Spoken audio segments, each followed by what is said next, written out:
नमस्कार दोस्तों, स्वागत है आपका ARK वॉइस 517 चैनल में। आज की कहानी है बराबर का न्याय। बुढ़िया, तुझे तो माँ कहने में भी मुझे शर्म आती है। निकल जा अभी के अभी मेरे घर से।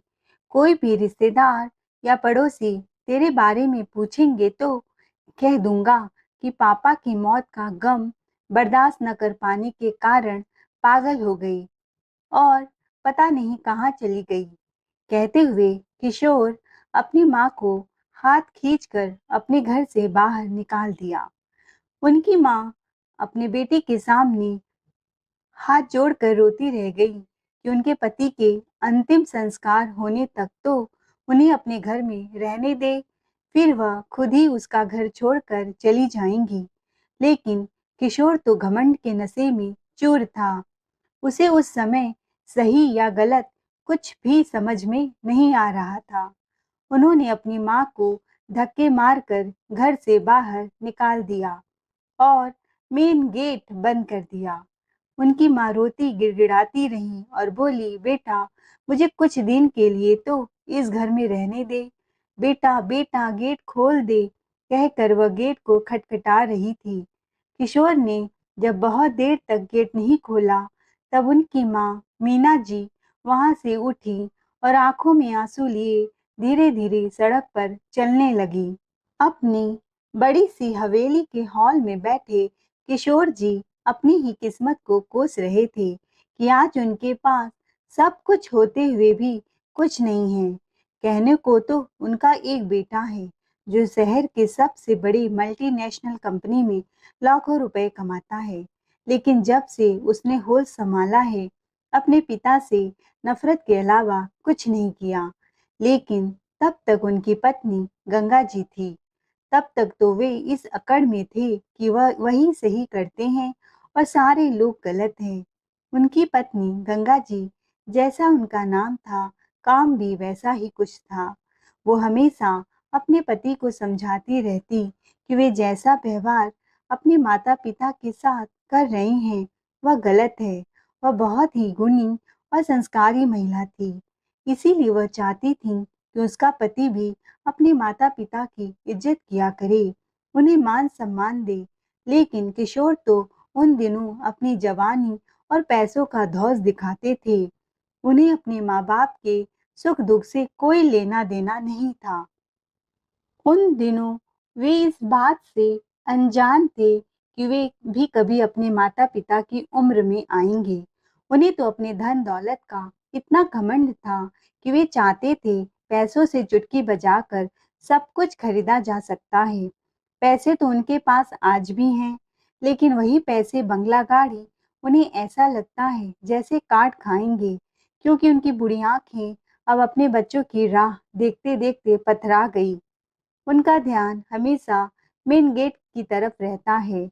कई बार वे दौड़कर सड़क पर जाकर खड़े हो जाते हैं, जैसे वे सड़क पर खड़े होकर उनका इंतजार करते रहेंगे तो उनके बच्चे तुरंत ही उनके पास आ जाएंगे। अब उन्हें वह हर पल याद आता है कि कैसे उनके माता पिता उनकी एक झलक पाने के लिए तरस रहे थे। उनकी पत्नी उन्हें उनके माता-पिता से मिलने के लिए मनाती रही, लेकिन उन्हें तो शहर की चकाचौंध भरी जिंदगी और पैसों के सामने किसी के मन की तड़प ना ही दिखाई देती थी और ना ही सुनाई देती थी। परंतु किशोर जी इस बात से बेखबर थे कि उनका बेटा पवन, जो अभी-अभी स्कूल जाना शुरू किया है, वो अपने दादा-दादी की तड़प और अपने पिता की अकड़ दोनों ही चीजों को महसूस कर रहा था। पवन जब धीरे धीरे बड़ा होने लगा तो वो अपने पिता के खिलाफ अपने दादा दादी के पक्ष में आवाज उठाने लगा। पवन का अपने प्रति रूखा व्यवहार देखकर किशोर जी ने उसे हॉस्टल भेज दिया, लेकिन पवन की जान तो उसके दादा दादी में बसती थी। वह उन्हें छोड़कर कभी भी हॉस्टल नहीं जाना चाहता था, लेकिन उसके पिता ने उसे जबरदस्ती हॉस्टल भेज दिया और उससे यह कहा गया कि उसके उज्जवल भविष्य के लिए उसे हॉस्टल जाना ही होगा। बेचारा छोटी सी उम्र में ज्यादा कुछ भी नहीं कह सकता, इसीलिए उसे मजबूरन अपने दादा दादी को छोड़कर हॉस्टल जाना पड़ा। दादा दादी उसकी याद में दिन रात आंसू बहाते, क्योंकि उनके बुढ़ापे का सहारा तो पवन ही था, जिसे उनसे दूर कर दिया गया था। एक दिन पवन के दादा दादी पवन से मिलने के लिए सुबह सुबह निकल गए। यह बात जब किशोर जी को पता चली तो उन्होंने उसके हॉस्टल के गार्ड को ढेर सारे पैसे देकर उन्हें पवन से ना मिलने देने के लिए कह दिया।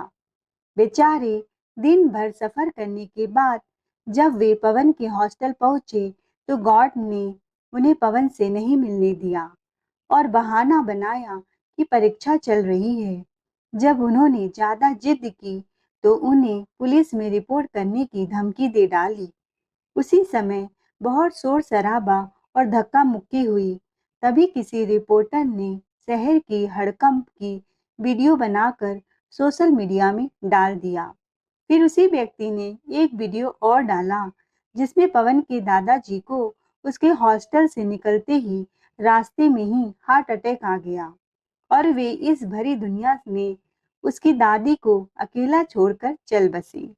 यह वीडियो वायरल हुआ और वह वीडियो पवन तक भी पहुंचा। पवन ने तो जब यह वीडियो देखा तो बेहोश ही हो गया। उसके दोस्तों ने उसके मुंह पर पानी छिड़का और उसे होश में लाया। फिर पवन को लेकर उसके घर गए। पवन जब अपने घर गया तो उसने जो दृश्य देखा वह तो उसकी सोच से परे था। उसने देखा उसके पापा अपनी माँ को बुरी तरह से डांट रहे थे कि तुम दोनों बुढ़े बुढ़िया को शर्म नहीं आई, मेरे बेटे के हॉस्टल जाते हुए क्यों गए थे, वहाँ क्या काम था, तुम दोनों को मेरे बेटे से शांति से घर घर में नहीं रह सकते थे, तुम्हारी काली छाया उन पर ना पड़े, इसीलिए तो मैंने उसे तुम दोनों से दूर भेज दिया था। लेकिन बेशर्म कहीं के मनहूस जाहिल गवार, मेरा बेटा इतनी अच्छी जगह में इतने महंगे स्कूल और हॉस्टल में पढ़ाई कर रहा है और तुम दोनों बेवकूफ की तरह उससे मिलने चले गए, वह भी मुझे बिना बताए। आज इस बुढ़े के मौत की जिम्मेदार भी तू ही है, समझी? दोनों एक साथ ही भगवान के पास क्यों नहीं चले गए? अब बोझ बनकर मेरे सिर पर चढ़कर तांडव करोगी? अब और कितना जीने का शौक है तुझे? अब शकुनी कहीं की बुढ़िया, तुझे तो माँ कहने में भी मुझे शर्म आती है। निकल जा अभी के अभी मेरे घर से। कोई भी रिश्तेदार या पड़ोसी तेरे बारे में पूछेंगे तो कह दूंगा कि पापा की मौत का गम बर्दाश्त न कर पाने के कारण पागल हो गई और पता नहीं कहाँ चली गई। कहते हुए उन्होंने अपनी माँ को धक्के मारकर अपने घर से बाहर निकाल दिया। उनकी माँ अपने बेटे के सामने हाथ जोड़कर रोती रही। पति के अंतिम संस्कार होने तक तो उन्हें अपने घर में रहने दे, फिर वह खुद ही उसका घर छोड़कर चली जाएंगी। लेकिन किशोर तो घमंड के नशे में चूर था। उसे उस समय सही या गलत कुछ भी समझ में नहीं आ रहा था। जब बहुत देर तक गेट नहीं खुला तब उनकी माँ मीना जी वहां से उठी और आंखों में आंसू लिए धीरे धीरे सड़क पर चलने लगी। चलते चलते वह कई बार कभी छोटी गाड़ी तो कभी बड़ी गाड़ी वालों के सामने आ जाती तो उस गाड़ी के ड्राइवर उन्हें गालियां देते, कह दे कि ए बुढ़िया, तुझे अपनी जान प्यारी नहीं है क्या, जो मेरी गाड़ी के सामने मरने के लिए आ गई? अरे तुझे मरना ही है तो किसी नदी नाली में जाकर डूब मरना, मुझे क्यों फंसाना चाहती है? उन लोगों की गाली का भी मीना जी पर कोई असर नहीं हो रहा था। उस समय वह सचमुच अपना आपा खो बैठी थी। अब उन्हें जीने का लालच था न मरने का भय था। इसीलिए वह चलती ट्रेन के सामने जा खड़ी हुई। उनके पीछे पीछे पवन और कुछ दोस्त भी थे। ट्रेन बस उनका काम तमाम करने वाला था। तभी पवन और उसके दोस्तों ने उन्हें पकड़ लिया और कहा, दादी यह आप क्या करने जा रही थी? जिस भगवान ने हमको और आपको जन्म दिया है, तो मृत्यु देने का अधिकार भी उन्हीं को है। हम और आप कौन होते हैं उनका यह अधिकार छीनने वाले? मीना जी के कानों में तो अपने बेटे के द्वारा कहे गए शब्द की गूंज रहे थे। पवन के अपनेपन भरे शब्द सुनकर वो छाती पीट-पीट कर रो पड़ी। पवन ने उन्हें अपनी बाहों में भर लिया और सांत्वना दिया कि अब उन्हें रोने की जरूरत नहीं है। अब वह उनका पूरा ध्यान रखेगा। उसने अपने दादी को एक वृद्धाश्रम में रखवा दिया और उनका सारा खर्च अपने पापा से अपने लिए कहकर मंगवाता और उनके लिए पूर्ति करता। जब मीना जी उस घर से चली गईं, तब किशोर ने अपनी पत्नी गंगा जी को उसके मायके से बुलवा लिया कि पिताजी की मृत्यु हो गई है और सभी रिश्तेदारों को बुलवाया गया। बाद में पवन को भी नकली आंसू बहाते हुए बताया गया कि उसके दादाजी की मृत्यु हो गई है। आना चाहे तो ही आए, वरना जरूरी नहीं है, क्योंकि जाने वाला तो चला गया है। पवन उस समय तो शांत रहा। अपने घर आया और अपने दादाजी को मुखाग्नि उसी ने दी। समाज के लोग उससे कहते रह गए कि यह अधिकार उसके पिता किशोर जी का है, लेकिन पवन ने किसी की बात नहीं मानी, क्योंकि वह अपने दादा और दादी से बहुत प्यार करता था और अपने पिता को तो उसी दिन मरा हुआ मान लिया था, जिस दिन उन्होंने उसके दादा दादी को उससे नहीं मिलने दिया था।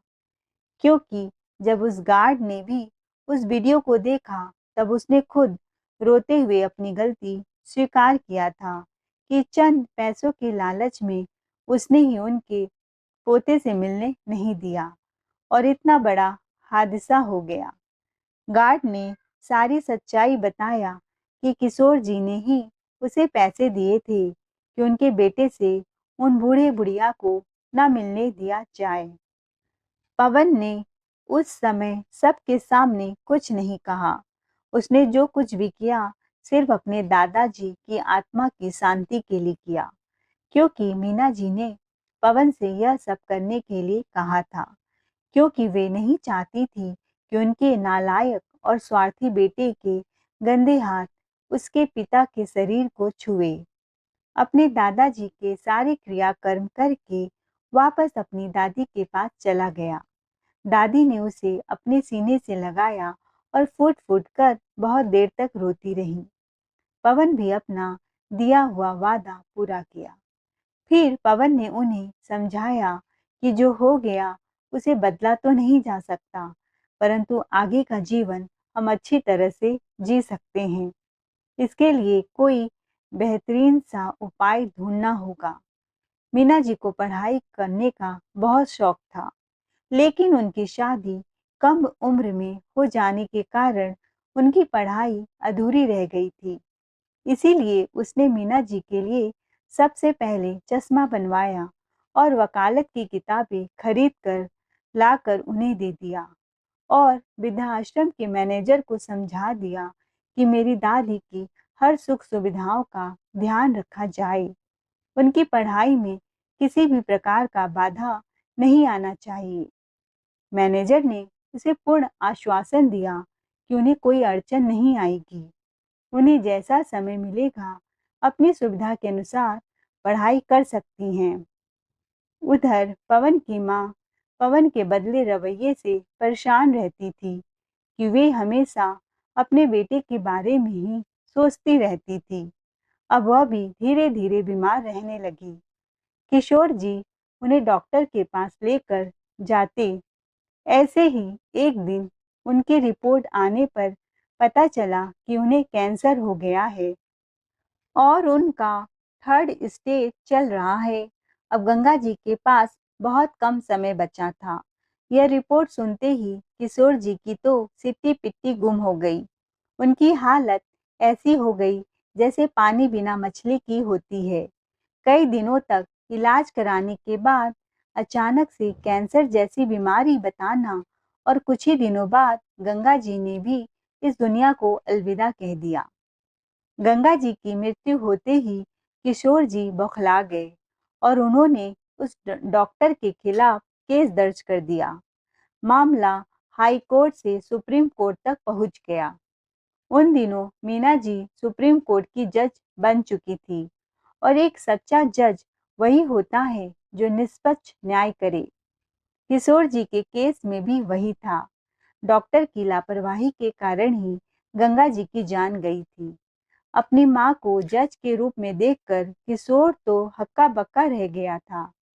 जैसे ही जज की कुर्सी पर अपनी मां को बैठा देखा, वह तो समझ गया था कि वह पक्का केस हार ही जाएगा, क्योंकि उसे डर था कि उसने जिस तरीके से अपनी मां को जलील करके घर से निकाला था, तो वह उसका बदला तो जरूर लेगी। लेकिन जब फैसला किशोर जी के पक्ष में आया, तो वह अपनी मां के फैसले पर खुश हो गया। उसे लगा मां ने मुझे अपना बेटा समझकर माफ कर दिया है, इसीलिए फैसला भी मेरे ही पक्ष में दिया है। जैसे ही कोर्ट की सुनवाई पूरी हुई, मीना जी वहां से जाने लगी, तो किशोर जी उनके पीछे पीछे दौड़ कर आई और बोले, माँ माँ, क्या आपने मुझे पहचाना नहीं? पहचानना ही नहीं चाहती? मीना जी उनकी बात को अनसुना करके आगे बढ़ती ही रही। जब कार में बैठने वाली थी, तभी किशोर जी ने उनके पैर पकड़ लिए। मीना जी अपने ड्राइवर से बोली, यह महानुभाव कौन है? मैं इन्हें नहीं जानती। कार में बैठी और सर से चली गई। किशोर जी उन्हें घूरते ही रह गए।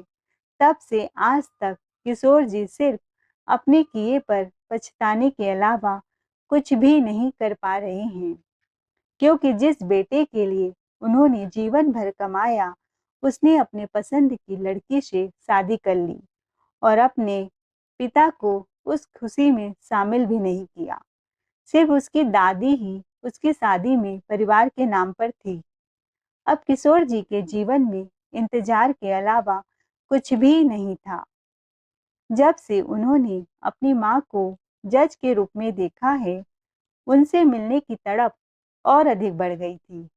लेकिन मां का वह रूप भी उन्हें देख लिया था कि किस तरह उन्होंने कोर्ट के बाहर उन्हें पहचानने से इनकार कर दिया था। उनके मन मस्तिष्क में वही सीन बार बार घूम रहा था। अब किशोर जी दिन ब दिन डिप्रेशन के शिकार होते जा रहे थे। वे कभी किसी को कुछ भी अनाप शनाप बकते रहते थे। किशोर जी को ज्यादा उदासी और बेचैनी के कारण डिप्रेशन के दौरे पड़ने लगे।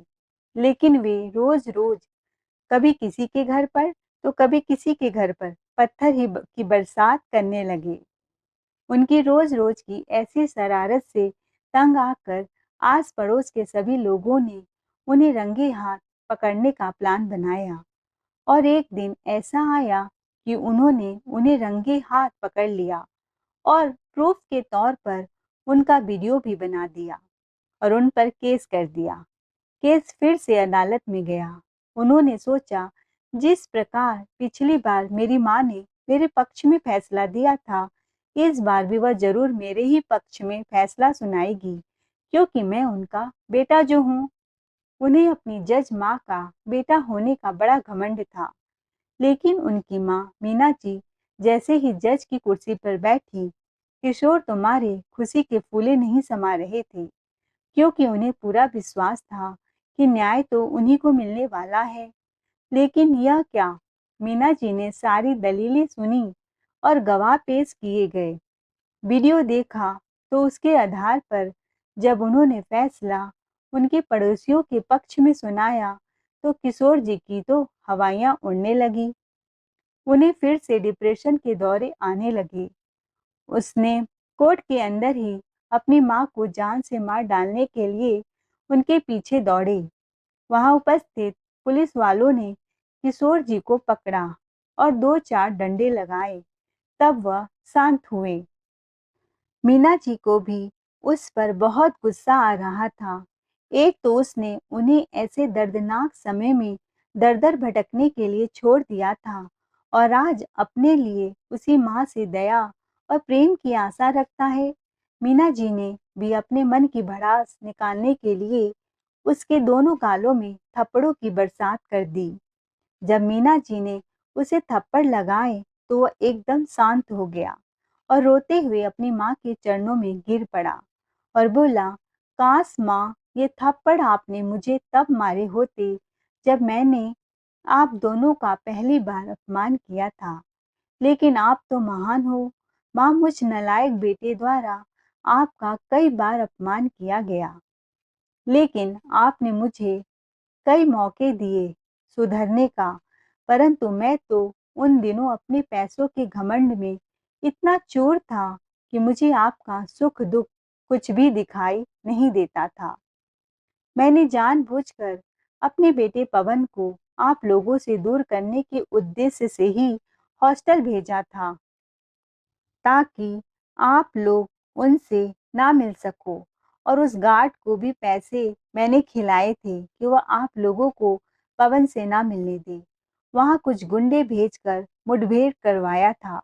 मेरी गलती के कारण ही पापा की जान गई और मैंने आपको उसका गुनहगार कहकर अपने घर से निकाल दिया। जिस समय में आपको मेरे सहयोग की जरूरत थी, उसी समय मैंने आपको बेसहारा कर दिया। माँ, मुझे माफ कर दो। जिस प्रकार वह अपनी गलती स्वीकार करके अपनी माँ से बार बार माफी मांग रहा था, वहीं बहुत से रिपोर्टर भी मौजूद थे। उन्होंने किशोर के इस वीडियो को सोशल मीडिया में डाल दिया। यह वीडियो पवन ने भी देखा और अपने पिता की सच्चाई जब उनके ही मुंह से सुना, तो उसी दिन से वह उनसे बहुत नफरत करने लगा। किशोर जी को पुलिस वालों ने 7 सालों के लिए जेल में डाल दिया। 7 साल तक किशोर अपनी माँ और बेटे की एक झलक पाने के लिए तरस गया, लेकिन उससे मिलने जेल में कोई नहीं गया। उसी दौरान एक दिन मीना जी की ज्यादा तबीयत खराब होने के कारण वह परलोक सिधार गई। पवन ने उनका अंतिम संस्कार किया और अपनी पत्नी सरिता के साथ अपना ट्रांसफर दूसरे शहर में करवा कर चला गया, ताकि उसके पिता उससे कभी भी ना मिल सके। लेकिन सरिता ने जब उसके परिवार वालों के बारे में पूछा, तो उसने यही कहा कि वह अनाथ लड़का है। उसकी दादी जो जज है, लेकिन वह भी कुछ दिनों पहले स्वर्ग सिधार गई, इसलिए वह कुछ खोया खोया सा रहने लगा था। लेकिन सरिता बहुत ही सुलझी हुई लड़की थी, अपने पति को हर समय खुश रखने की कोशिश करती। 5 साल बाद एक बूढ़ा सा आदमी, जिसकी दाढ़ी और बाल बढ़े हुए थे, बाल भी अस्त व्यस्त बिखरे हुए लंबे लंबे थे, उसने पवन के घर का गेट खटखटाया। उस दिन पवन घर पर ही था और सरिता पड़ोस के सहेली के घर गई हुई थी। उस आदमी को देखकर पवन बोला, आप कौन हो बाबा, और आपको किससे मिलना है? तब वह आदमी बोला, बेटा, मैं तुम्हारा पिता किशोर हूँ। क्या तुमने मुझे नहीं पहचाना? पवन ने उन्हें गौर से देखा तो समझ गया कि वह उसी के पिता हैं। उसने उनके ऊपर जोर से चिल्लाया, क्यों, तुम्हारी हिम्मत कैसे हुई यहाँ आने की? अपनी खैरियत चाहते हो तो यहाँ से चले जाओ, वरना वॉचमैन को बुलाकर धक्के मारकर यहाँ से निकलवा दूंगा। किशोर जी पवन के पैरों में गिरकर उससे माफी मांगने लगे कि बेटा, मुझे माफ कर दो। मैंने जो कुछ भी किया था तुम्हारे लिए ही किया था। पवन बोला, अच्छा, मेरे दादा दादी को तकलीफ देकर अपनी इच्छा पूरी की और कह रहे हो मेरे लिए किया था? स्वार्थी कहीं के, जिन्होंने आपको जन्म दिया, उनकी इज्जत करना नहीं जाने, तो मैं क्यों करूं आपकी इज्जत? चले जाइए यहाँ से अभी के अभी, वरना मेरे हाथों कुछ भी अनर्थ हो जाएगा। कहकर उसने दरवाजा बंद कर दिया। किशोर जी को अपना वही दिन याद आ गया, जिस दिन उन्होंने भी अपनी माँ को घर से बाहर निकालकर ऐसे ही दरवाजा बंद कर दिया था। उन्होंने मन ही मन सोचा और बड़बड़ाया, सच कहते हैं लोग, इतिहास दोहराता है। तो आज इतिहास मेरे साथ भी दोहरा रहा है, कहकर किशोर जी वहां से उठकर जाने लगे। तभी सरिता अपनी सहेली के घर से वापस आ रही थी। उसने देखा कोई बाबा जी आंखों में आंसू लिए उनके घर के दरवाजे के पास से जा रही हैं। बाबा को देखकर उसका 3 साल का बच्चा रोने लगा। वह उनके पास गई और बोली, बाबा जी आप कौन हैं और क्यों रो रहे हैं? तब उन्होंने सारी बातें सरिता को बता दी और यह भी कहा कि मेरे बेटे पवन का मुझ पर नाराज होना जायज है, क्योंकि मैंने गलती ही उतनी बड़ी की है। मुझे सजा मिलनी ही चाहिए। 7 साल की सजा से मुझे इतनी तकलीफ नहीं हुई जितनी तकलीफ मेरे बेटे के मुंह मोड़ लेने से हुई है। कहकर वे फूट फूट कर रोने लगे। अपने ससुर जी के मुंह से अपनी गलती स्वीकार करता देख सरिता के मन में उनके प्रति दया के भाव जाग गए। उसने उन्हें आश्वासन दिया कि वह उनकी मदद करेगी। वह घर गई तो पवन तकिए में मुंह छिपा कर रो रहा था। उसने पवन से कहा, पवन, मैं 2 दिनों के लिए अपने मायके जाना चाहती हूँ। माँ मुन्नी को बहुत याद कर रही है। लेकिन वह अपने ससुर को एक सैलून में ले जाकर अच्छे से उनके बाल कटवाई और एक होटल में ले जाकर नहला धुलाकर खाना खिलाकर उनको उनके पुरानी हवेली के घर में लेकर गई। साफ सफाई करवाई और किशोर जी के रहने खाने की पूरी व्यवस्था करके वापस अपने घर चली गई और अपनी माँ को फोन करके सारी बात बता दिया ताकि पवन फोन करे तो वह पकड़ी न जाए। अपनी बेटी के द्वारा ऐसे नेक काम किए जाने पर उसकी माँ का सीना भी गर्व से चौड़ा हो गया था। पहले सरिता हर वीकेंड में पवन के साथ कहीं कहीं घूमने का प्लान बनाया करती थी, लेकिन अब वह हर वीकेंड में अपनी माँ के घर जाने का कहकर बच्चे को लेकर निकल जाती थी। वह अपने ससुर के घर चली जाती, उनका हाल चाल पूछने। अपनी बहू और पोते के साथ पाकर किशोर जी एकदम खुश हो जाते। अब हर रविवार उन्हें अपनी बहू का, पोते का इंतजार रहता और हर बार यही आशा रखते कि बहू के साथ बेटा भी आए। लेकिन बेटा को ना पाकर उनके मन के एक कोने में सूनापन बना ही रहता। उधर पवन को संदेह होने लगा कि सरिता हर रविवार को मुझे छोड़कर कहाँ जाती है। उसने उसका पीछा किया तो पाया कि वह अपने ससुर जी के घर जाती है। अब किशोर जी बच्चे के साथ बच्चे बन जाते हैं, पहले की तरह खुश रहने लगे तो पवन का गुस्सा 7वें आसमान पर चढ़ गया। वह घर में घुसा और गुस्से में बोला, अपनी माँ से मिलने का बहाना बनाकर तुम इस बुढ़े से मिलने रोज आती थी। किशोर जी अपने बेटे को देखकर बहुत खुश हो जाते हैं, पर दोनों पति पत्नी में बहस शुरू हो जाती है। तुम हर वीकेंड को यहाँ आती हो। हाँ, जब पता ही है तो इतना गुस्सा क्यों कर रहे हो? मैं कोई गलत काम करने तो नहीं आती हूँ। अरे कैसे बेटे हो तुम? पापा जी ने मुझे सारी बात बताई है। उन्होंने अपनी गलती स्वीकार कर ली। अगर उन्हीं की तरह हम और आप भी करने लगेंगे तो उनमें और हम में क्या अंतर रह जाएगा? अरे मैं तो पराए घर से आई हूँ और आप तो उनके अपने बेटे हो। उनकी हालत पर आपको तरस नहीं आई? मैंने देखा है, आप भी उस दिन तकिए में मुंह छुपाए कैसे रो रहे थे। वही हालत पापा जी की भी है। अरे हम इंसान हैं, कोई जानवर नहीं। हमें भगवान ने सोचने समझने की शक्ति दी है, तो क्यों ना थोड़ा सा हम झुक जाएं, जिससे किसी को खुशी मिल सकती है। और हम अपने बच्चों को क्या शिक्षा दे रहे हैं कि बड़े होकर अपने माँ बाप से नफरत करो। पवन ने भी अपनी पत्नी की बात को बहुत ध्यान से सुना और सोचा, क्यों ना मानवता के नाते ही सही थोड़ा झुक जाया जाए, क्योंकि हमने देखा है पत्थर मारने पर पेड़ भी मीठे फल देता है, ना कि पत्थर के बदले पत्थर। इसीलिए हमें बूढ़े और सहारों का मदद करना चाहिए। दोनों पति-पत्नी में जब बहस चल रहा था, तो उसको सुनकर किशोर जी को हार्ट अटैक पड़ गया। लेकिन पति-पत्नी का ध्यान उधर नहीं गया। पवन अपनी पत्नी की बात सुनकर पिता के पास गया और उनकी सांसें बहुत तेज-तेज चल रही थी। वह रोते-रोते उनको अस्पताल ले जाने लगा, पर उनके पिता ने उन्हें रोक लिया। उन्होंने अपने बेटे को देखा तो उन्हें ऐसा लग रहा जैसे उन्हें फिर से जीने की आशा जाग रही है। खुश होकर इतना ही कहा, बेटा, बहू बहुत ही संस्कारी और गुणवती है।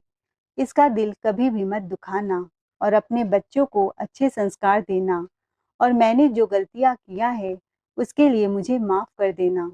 और अपने बेटे की गोद में ही उन्होंने अंतिम सांस ली और अंत में कहा, गंगा जी, मैं तुम्हारे पास आ रहा हूँ। अपने पिता के चले जाने से पवन फूट-फूट कर रोने लगा। सरिता ने उसे सांत्वना दिया और बच्चों को उन्होंने अच्छे संस्कार दिए कि क्या सही और क्या गलत है। दोस्तों, आई होप आपको ये कहानी अच्छी लगी है, तो चैनल को लाइक, शेयर, सब्सक्राइब ज़रूर करें। Thanks for watching.